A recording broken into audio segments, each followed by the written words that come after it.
Hi, welcome to Inspiration Station here on Entrepreneur.com. I'm Kirsten Kloss. Thanks very much for watching. Today we're going to be talking about trademarks, and I've asked Perry Clegg to join us in the show. Perry is an experienced trademark attorney and founder of Trademark Access, an online trademark registration service. Perry has been consistently rated among top intellectual property lawyers in surveys of legal peers and is the current chair of the IP section of the Utah Bar. Well, Perry, thanks so much for joining us on the show today. It's great to have you. Thank you. Good to be here. Well, first of all, what is Trademark Access? Maybe we'll get to that point first.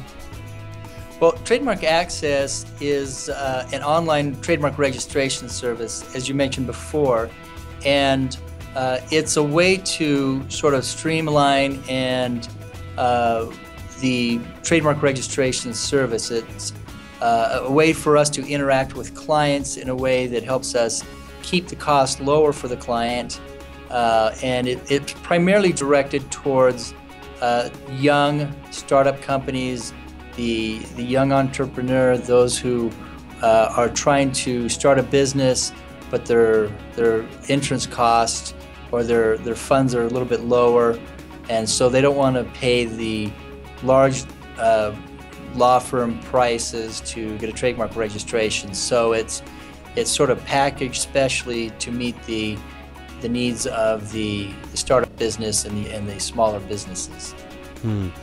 So maybe you can clarify a bit of the difference between a trademark and how that differs from something like a patent or a copyright.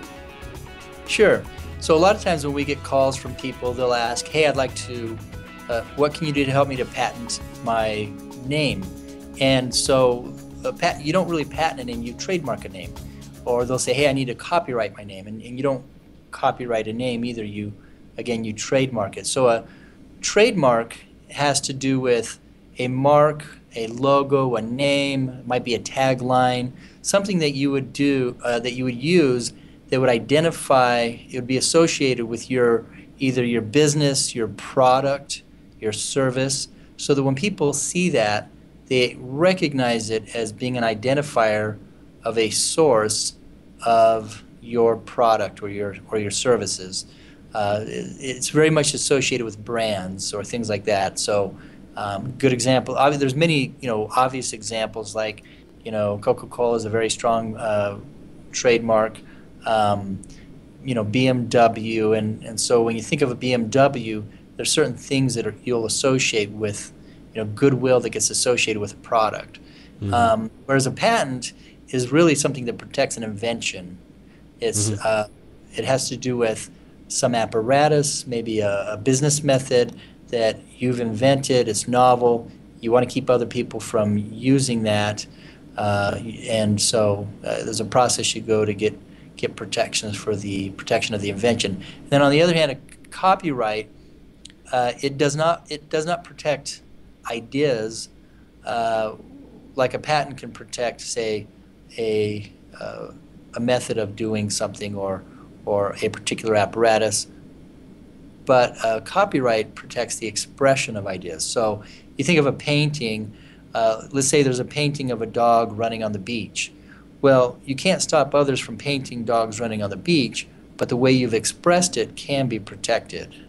And that's why when you think of a title of a book, you don't typically copyright the title of the book, because there's lots of books that may have that subject matter, but the way your storyline and even maybe the way you do your story, you may have a book about two people that fall in love in some particular place, and it's a romantic big city like Paris. These are storylines those are ideas, those aren't protected, but the way you write it, the way you express that story is protectable, and that's what copyright is.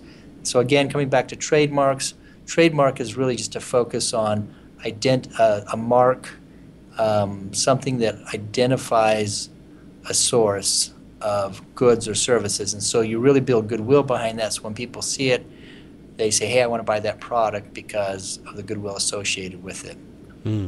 Well, and that leads me to another question, just regarding, let's say, a startup company or someone who's beginning the process of bringing a product to market.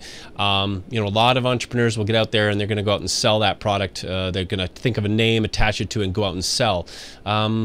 Maybe you can highlight some of the mistakes and pitfalls that happen in business when people just run out and just excitedly go out and start selling something with their own name on it. Sure. Well, if it's their own name, their personal name, there's other people that may have that name. But if you're just talking about a business name they came up with, one of the common mistakes is they spend time coming up with a single name and then they fall in love with that name and they're unwilling to let go of it. And this is not uncommon that we'll have a client who comes in and they've really built an idea around a name, and we recommend that they do a search, and we come back with a search suggestion where there's maybe other things out there that puts their mark at risk, and they end up taking more risk than they need to because their emotional attachment for the name. So early on, before you get emotionally attached to a name, sometimes it's good. Do your brainstorming, think of a name, but also come up with some alternative names. And then early on, it's important to seek out, before you go too far in your investment on a particular name you may be interested in, before you get too far investing into it, get with a trademark attorney who can do a search and help you, kind of determine what potential risks lie with respect to that mark, or if it makes sense to go forward with it. So Perry, I wonder if you could explain to our audience some of the advantages of trademark access. Sure. First, it's streamlined. So because it's streamlined, we can, we prepared it in a way so that the information you provide us, we can go through it quickly, we can call you back and strategically ask you questions to get information we need to then have a good substantive discussion with you about your trademark and your trademark needs. That allows it, the quickness of it, the importance of that is it also allows it to be less expensive for you, for the consumer. And then what that does is it allows small businesses to be able to think about registering their trademarks early on in the process rather than later on, because commonly you're bootstrapping things, you're trying to get your business started, you've got limited resources, you don't want to be thinking about a trademark registration. But then down the road you may have problems if you haven't taken care of it early on. So this allows you to do it earlier in the process for less expensive, and you can go right online and provide the information you need, and then have a good conversation with us.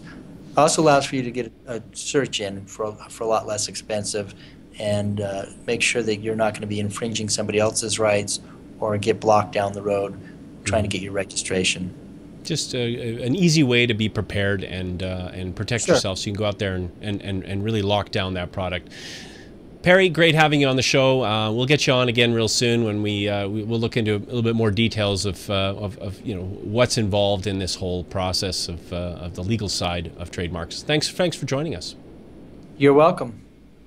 And thank you for joining. You are watching Inspiration Station here on Entrepreneur.com. I'm Kirsten Kloss. See you again real soon. Bye for now.